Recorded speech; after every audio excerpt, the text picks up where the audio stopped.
Hey guys, Wahima. Just kidding. I'm gonna give people a few more minutes to come in, but as always, hello. Settle in, get you some water, get you some wine. Let's talk about seeking sister wife. Putting on my do not disturb. 7 people in the room. Hello, Jasmine. Thank you for being here. Hello, the domestic gordita. Thank you for being here. I appreciate the early attendance for this. Those of you who are in the room right now, can you please just let me know? Can you hear the fan? I have to have the fan on. I just want to know if you can hear it. Okay, here's the fan on, and here's the fan off. Do you hear a difference? Please let me know. No, I can't hear the fan. No, thank God. Oh, hello, Sierra. Hello, lover's friend. Hello, Denise. Hello, Anna. This is new names. I haven't seen any of these names before. Yolanda Moore, lovers and friends. Oh my God. How do you pronounce your name? Anna Basami? Oh, Anne Bas. Yeah, Anne Basami. Is that how you pronounce it? Hi, JW. Hello. Hello, Midwife Crystal. Hello. Domestic Gordita. Hello. S. Betty. Hello. Roselle. Hello. Hi, guys. It is hot here in Southern California in the Inland Empire. Let me see how hot it is. It's 92 degrees, and I am in a home. Home refuses, which the homeowner refuses to put on air conditioning. So if you think I'm glowing, I'm not. This is sweat. Oh my gosh, hello. I've never seen your name before. Hello, welcome. Yolande, hello. Hi, Dania.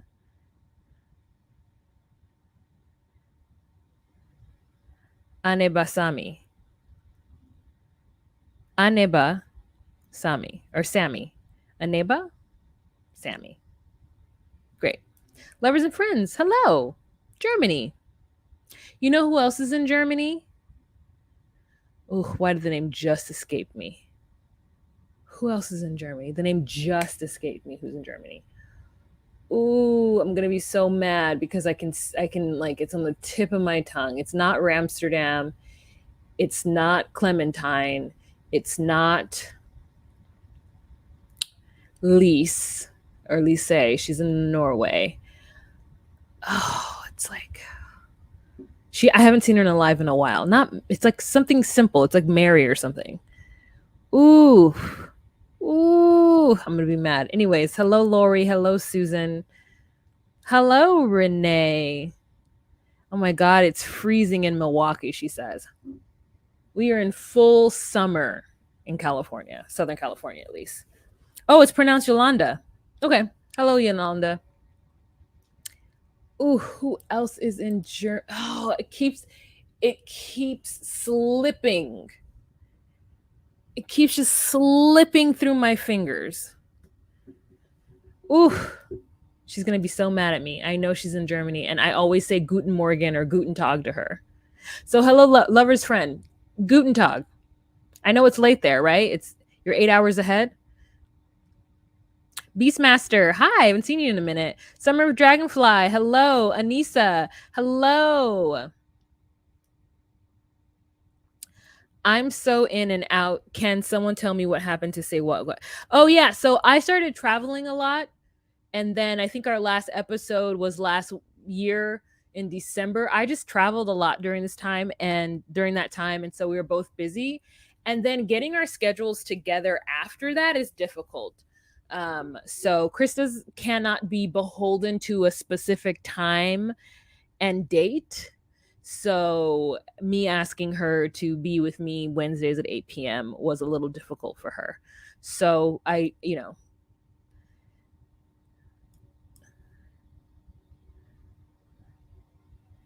think that's it. All right, we're at 50 people. I don't know how many people are going to end up watching this live, so let's just get started, okay? Hey guys, it's Wahima, but just call me Wah. Melanated! Welcome to my recap. Here's this. Melanated. Welcome to my recap of Seeking Sister Wife, Season 4, Episode 1, Who Doesn't Want Thirds? For those of you guys who are new to my channel, my name is Wah. I do recaps of reality relationship television, such as Love After Lockup, Married at First Sight, 90 Day Fiance, and now, again, Seeking a Sister Wife. So if you are at all interested in my content or any of those shows that I mentioned, please go ahead and subscribe to my channel. Yeah, I think that's it. Let's jump right into this episode. I didn't take a lot of notes, and also I have pictures, but I didn't. So this is going to be a pictureless video, but if you guys watch the episode, you'll be fine. Next week, you'll get to see what these folks look like. I do have a picture in my phone, but like, girl, I can't be like bothered to like upload it and all that stuff. You know, I was taking time to do my makeup and not prep for video. Well, this is prepping for video. Okay, so let's start out with the first couple. We got a couple of people who came back. So we've got the Marfields, which is Danielle and Garrick and Bert. We've got them. We've also got from last season Sidian and whatever her name was. So they're back. But then I think there's only 5 couples, and we have 3 new couples. So the first couple that we're going to talk about is, I don't know their name, but it's Nick, April, and Jennifer. Okay. They're an interesting couple. He's a stay-at-home dad, which I think is so refreshing. I mean, but he's also a stay-at-home dad to like a 15-year-old, you know? So I wonder how long he's been a stay-at-home dad. And I also wonder if they want to have more kids, which I don't know. It's not evident from the way their relationship is. So April is 36 years old and Jennifer is 24 years old. They met Jennifer 4.5 years ago, and April and Nick have been together for 14 years. And that was a little concerning to me, only because if Jennifer is 24 years old, then that means that they met her and they've been dating for 4.5 years. That means that they met her when she was 19. And they were both still in their 30s. So these like 32, I don't know, I can't do math, but like these 32, 34-year-old people who'd been together for 10 years started dating a 19-year-old. Which feels like grooming. But I know that, you know, people nowadays are a little bit more mature and are a little bit more open to different lifestyles and different things at a younger age. They're exposed to those things at a younger age than I was. At 19, if I had joined a couple and been a sister wife, I would be basically a cult convert, because there is no, I mean, for me, it would be that, because I would have no idea and I would just be like running away from my family and wanting someone to love and hug me and feel appreciated in a household. Honestly, that's me at 19. Now, that may not be whatever her name is, Jennifer. Maybe Jennifer. So Jennifer and April worked together. And April says that when she would like have conversation with Jennifer, she just felt like super on par and like very comfortable. And she was like, this person could join our family and it would be great. And we had such a bond. And I'm like, I don't know if at 32, I would have bonded with a 19-year-old. I mean, that is just me. I'm very wary of it. I am somebody who thinks polygamy is amazing. I think that polyamory is great. I love ethical non-monogamy. I think it's wonderful. I think it makes sense. I think, you know, I'm not saying it's the only way to be, but I think it makes sense that there are different ways to find love, live in your love, and be happy. And so you guys know that I'm all about it. But I don't know if I could date somebody who was younger. I mean, if I need that person to grow in their own juices. You know what I'm saying? Before I step in. because I'm a domineering personality. And I just want someone who's like ready to go, you know, because I don't want to run over anybody. It happens naturally, but I don't want it. So I don't want a 19. I don't want it. I want a 28-year-old. You know what I'm saying? And give me a 28-year-old that has a kid. I want somebody who has responsibility. Just kidding. But what I'm saying is like 19 feels really, really young. And so it was interesting when they said that. But I mean, it's very heartfelt, at least from April's perspective. April says that she lost family due to this lifestyle, but she fell in love with Nick in college, and it's been the best ever since. And they decided to start dating. And so they dated this 19-year-old. I mean, they dated Jennifer, who they were, felt like was a great addition to their family. Now, April, when she met Nick, had a 6-month-old bebe. And Nick basically has raised that bebe. So there's only one kid that they have between them, and it's a teenager, almost not teenager. You know what I'm saying? And he's a stay-at-home dad who reads a lot of books and reads a lot of things on the internet and loves to research. And so whenever he comes home, whenever the women come home, he always have a story to tell them about like molecular biology or like how atoms move and how like space is created or something that I don't care about, right?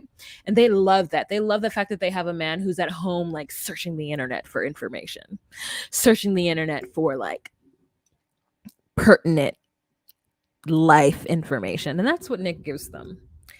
And so Jennifer, I can't get their name. You know what's wrong with me is because I wrote down that Jennifer is a 24-year-old, but Jennifer sounds like an older name than April. And so I keep mixing them up. I'll get it together. So April says that Nick is a great dad and that she is okay with the family members who have blocked her and stopped talking to her because she has found a lifestyle that works for her. And I truly, truly understand the polygamy lifestyle. Like, I think that I could be a sister wife. I don't know. It depends on what wife I would be. Like, I would either want to be the first wife or I'd want to be the last wife. That is just what I would need to be. Either of those. One with no responsibility or one with all responsibility. I can't just be in the middle trying to figure out what my life is. Anyways, so they say that Nick is a lot to handle regularly and sexually. So it's great that there's another person to take away some of that sexual burden. And hey, I know of a polyamorous couple or grouping, trifecta, triplets, three. I know he has 3 women, this person that I know. And he has a super high sex drive. So not only does he have 3 women who live locally at his disposal, he also talks to other women online to just like get his, juices flowing whenever he needs it, whenever the 3 of them are not available, say they're at work. And he as well is a stay-at-home dad. But the kids he's staying at home with are like preteen, child, and baby. So it makes sense. So I wonder if they want to have more kids. Maybe Jen is too young right now to have kids. Maybe she doesn't want it. So, and it's not a religious thing, so they're not in any like crazy hurry to procreate. But they both make enough money to support him, and they're in Aurora, Colorado. So I hope that they're saving. I hope that they have like crazy business ventures on the side. And so they all sleep in the same bed. Now, I don't know that I could do that. I mean, I guess I could because I like my space anyway. It would just need to be like a big bed. Like, it would need to be like an Alaskan king. You know what I'm saying? Like, let's not more than a California. It would have to be large.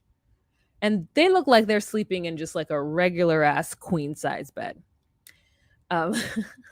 So I'm like, oh no, I need my own room. I need my own room. I need my own room. But, if it works for them, I love it. It works for me. So they are courting a new woman who is 21 years old. And again,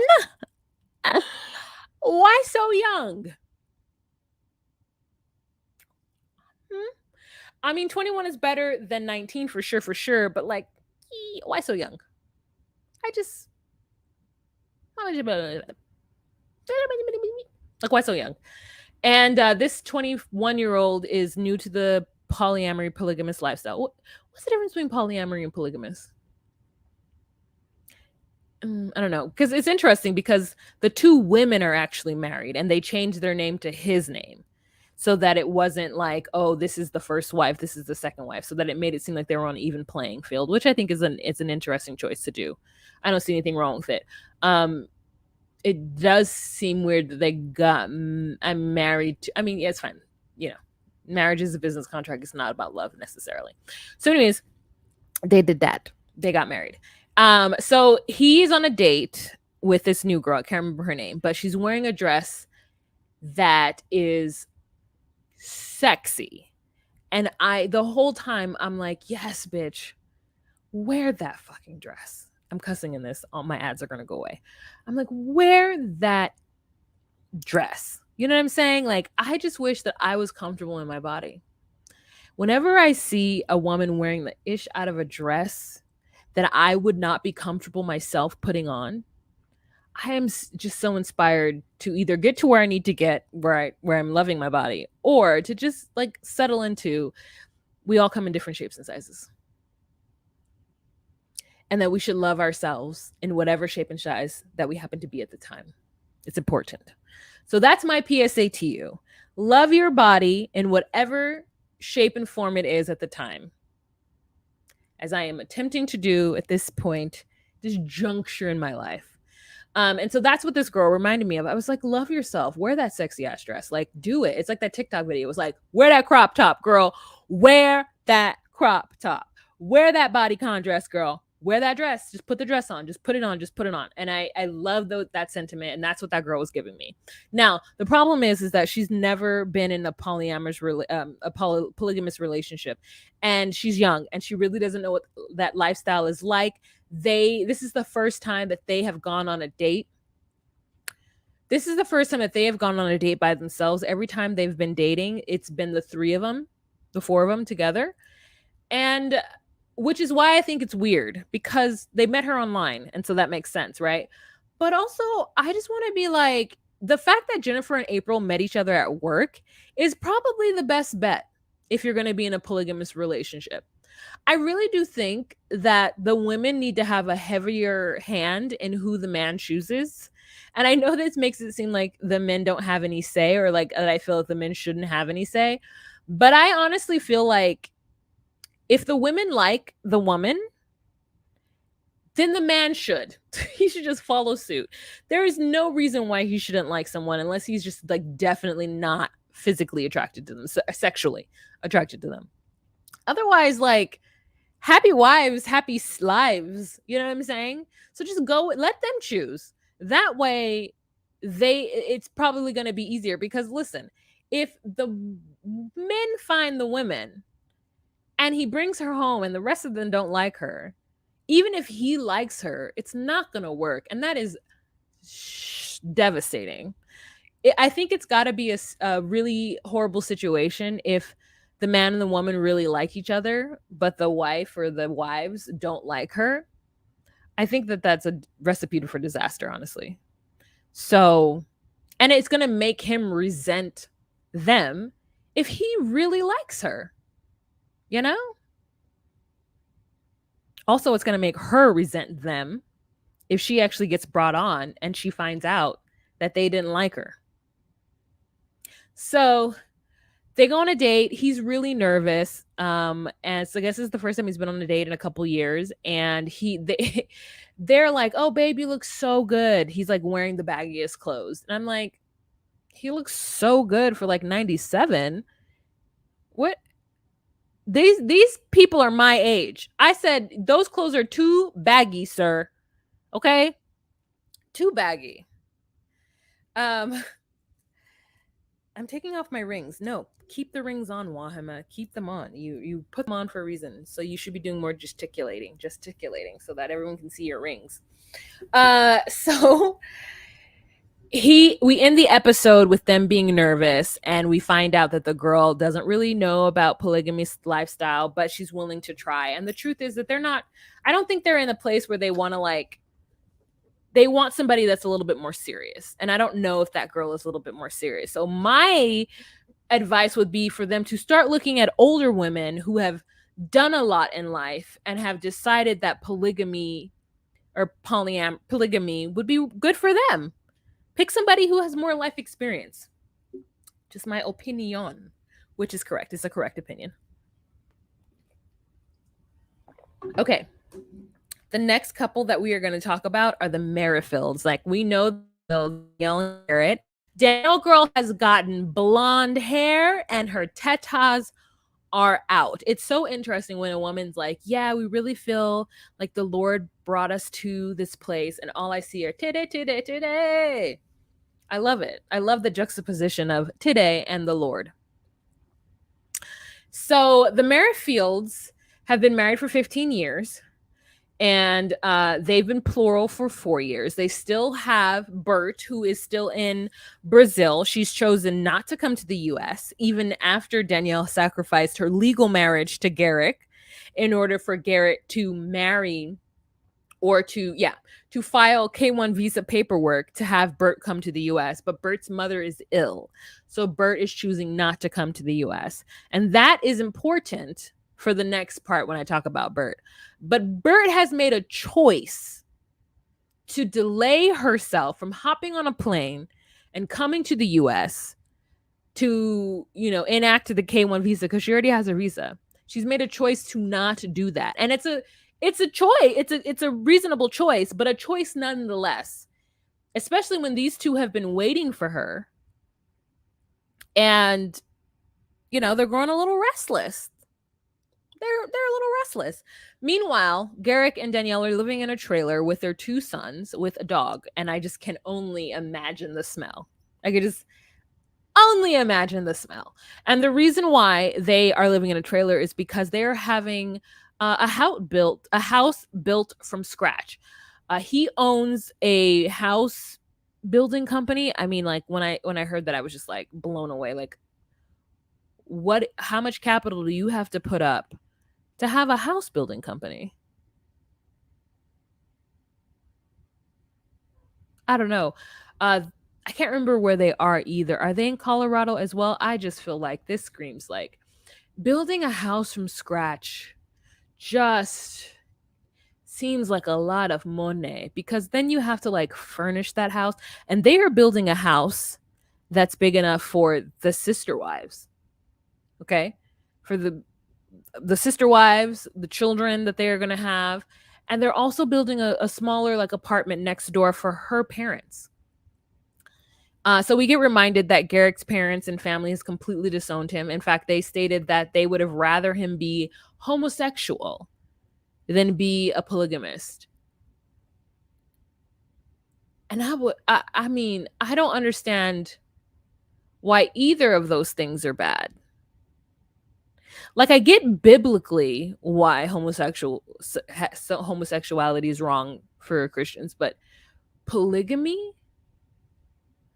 I mean, I think they were just like, oh, they must just be having orgies. And they have disowned them. They feel so strong about this. And Garrick says that they even kicked them off the land, whatever that means. I guess they were living on some like family land and they kicked them off the land and told them they had to go because Garrick wanted another wife. I mean, just it's so baffling to me. Just so baffling. I don't understand the like vitriol. Like, I don't understand. But anyways, so for now they're living in a trailer, which doesn't seem like the most comfortable accommodations. In fact, Danielle says, "Boys, can you wash the dishes before I cook breakfast?" And I thought to myself, did y'all go to bed with dirty dishes in the sink? Why are there dishes before why are there dishes before breakfast?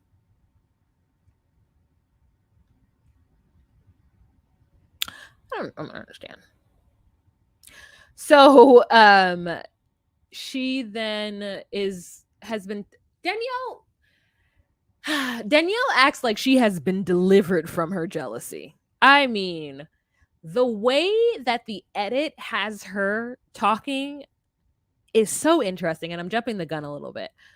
But she's like, I have been delivered from jealousy. It's not a fun place to be. That's not how she sounds. This is my internal monologue of her. I have been delivered from the evil that is known as jealousy. I've prayed about it. I've fasted. I've done a lot of fasting. I mean, she's looking skinnier than ever. She has fasted.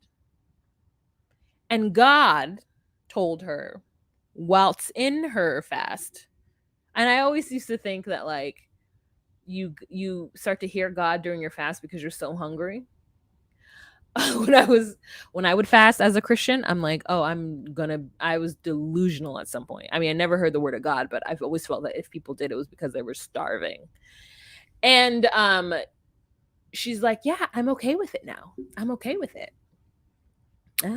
Everything's great. We can't wait for Bert to get here.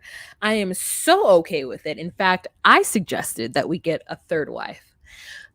Because so that I won't be lonely. So while Garrick is with Bert, I'll have this third wife. While Garrick is with the third wife, I'll have Bert. And so it just makes sense to have 3 wives. And I have been delivered from the sin of jealousy. So bring them on. I'm ready. God has led me to this place. It was hard. It was hard because jealousy was a demon root in my gut, you know? And it grew and grew and grew out my nose. And in Cabo, it just spilled out my mouth, came out my throat, out my mouth. But since then, I've been good. I have been good. Bert and Garrett tried to have a baby in Cabo. It didn't work. She didn't get pregnant. So they're still stuck. And Bert, you guys, does not want the sister wife. Bert feels like she needs to get there and be settled in before they bring in a third. And I said, but Bert, you're making a choice not to come to them. It's a hard choice, but you are making a choice and they want another person's stat. They just need another person's stat. I wonder if Garrick has a high sex drive too and Danielle can't handle it. So Danielle's like, get you another bitch because I can't do it. And girl, the other girl that they found in California is a Black woman with locks who's a nurse and has a child. And I said, sister girl, no. They gonna take you to some area where they ain't nary a Black person for all the eye can see. And you're about, no. And the thing is though, Leah, the girl, the Black woman, the dark-skinned Black woman with locks, is like not a polygamist due to any sort of religious reason. She's a polygamist. She grew up that way.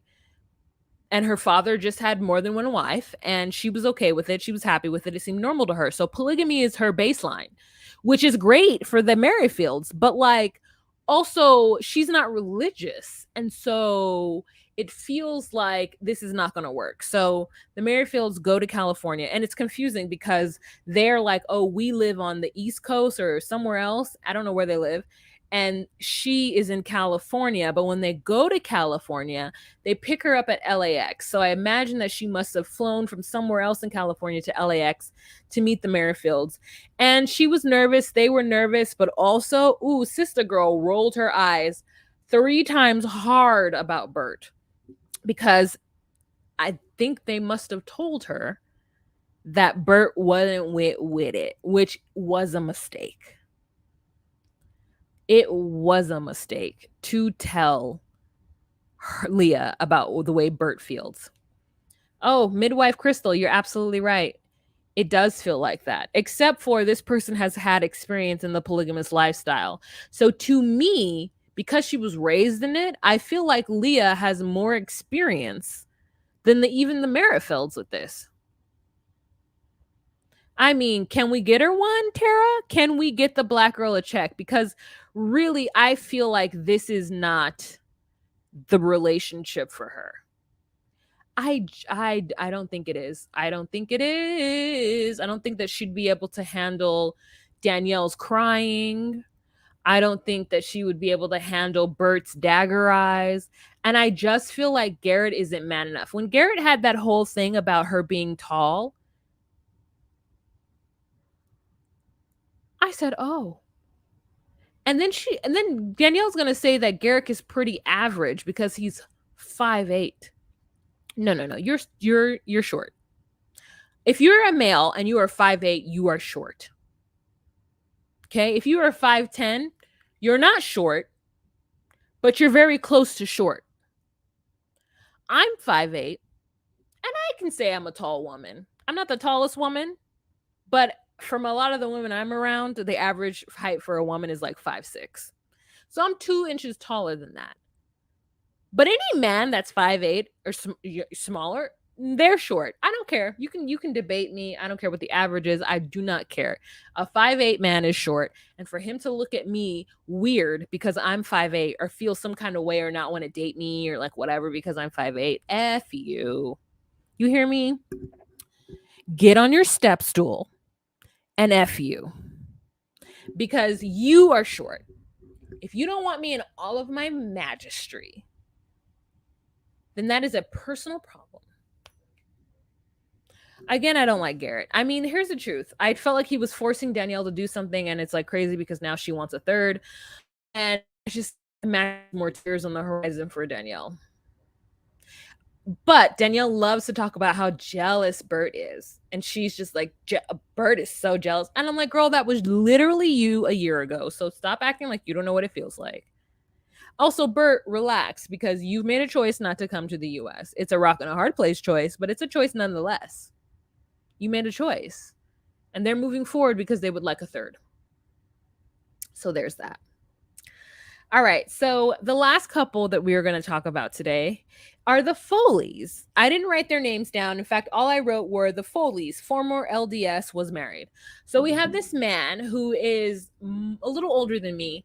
And he has been in the gym and has like a shadow of a built body. You know what I'm saying? It's not defined. It's not cut. You know what I'm saying? He's not eating spinach and chicken every day. But I see the muscles. So he was married to a woman for, I think, 10 years. And that woman was a part of the LDS church, which is Latter-day Saints, which are Mormons.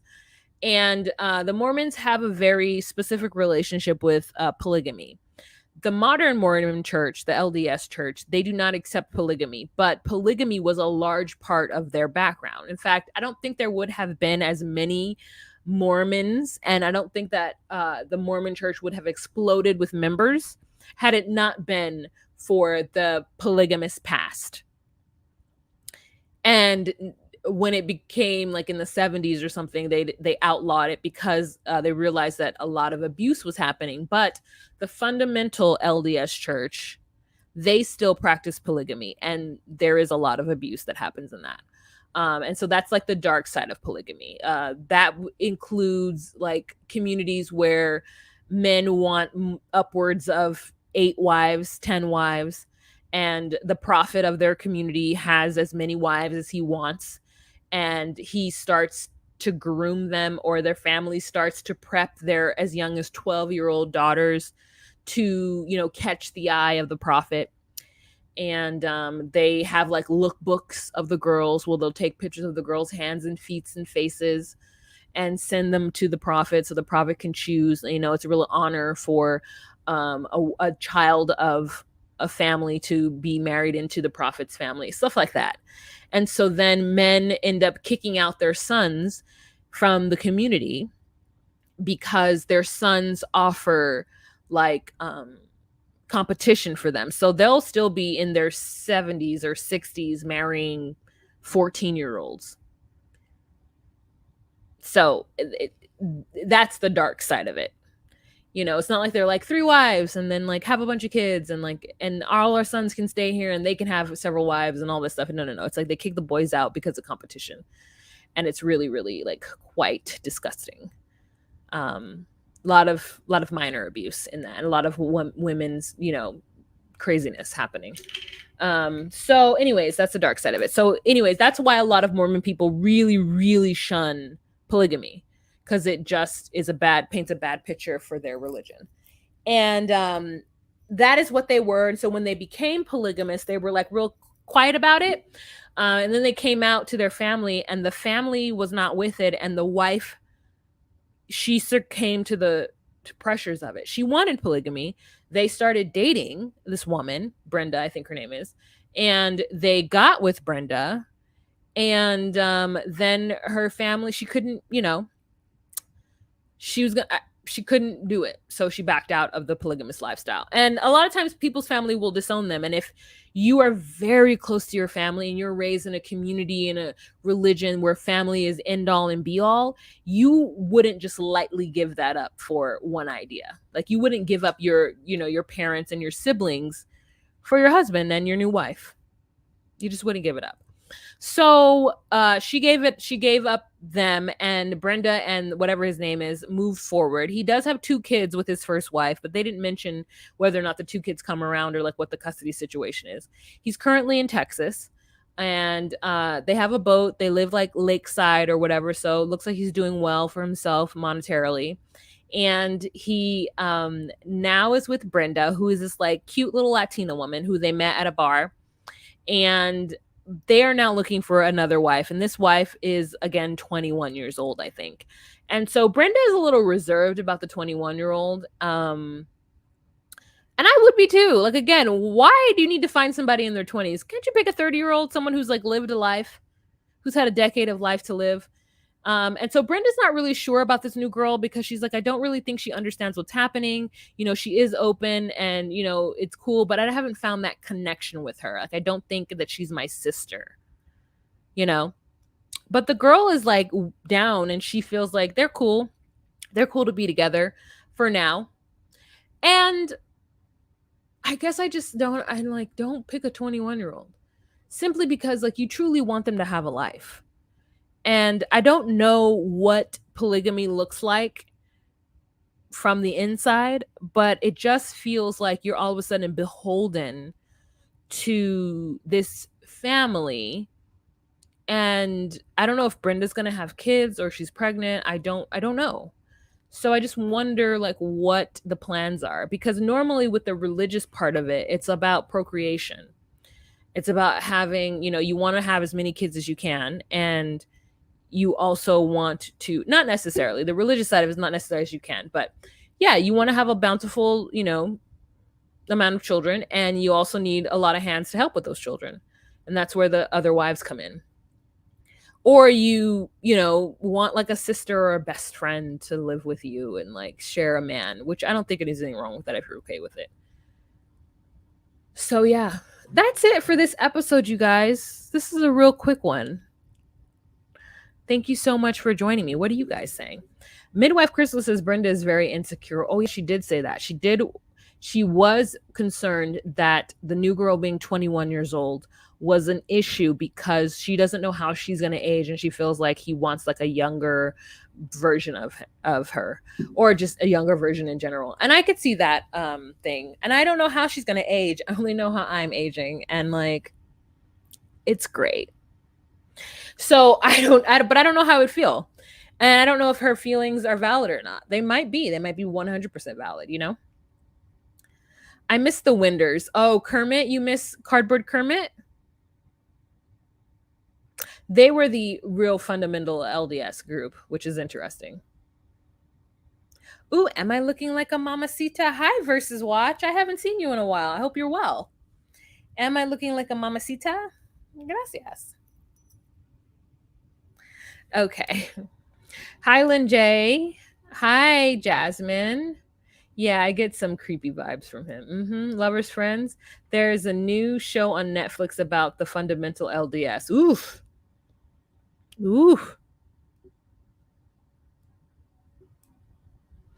Oh, no, you're absolutely correct, Summer of Dragonfly. He does look like Joel Osteen. No, you were absolutely spot on with your observation.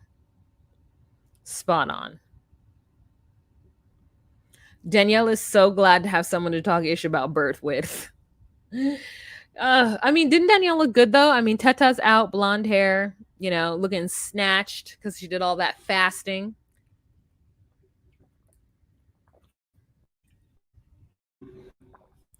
He wanna dive in it. He wanna dive in it. That's in my head right now. All right, you guys. So that's the end of this episode. I want to thank you guys so much for watching. We're keeping it at a sweet 40 minutes, and y'all have a fantastic week. This is the third time I went live this week. You can expect this going forward because I have all these great shows to watch. At some point, I'm going to take this content and go on to Patreon.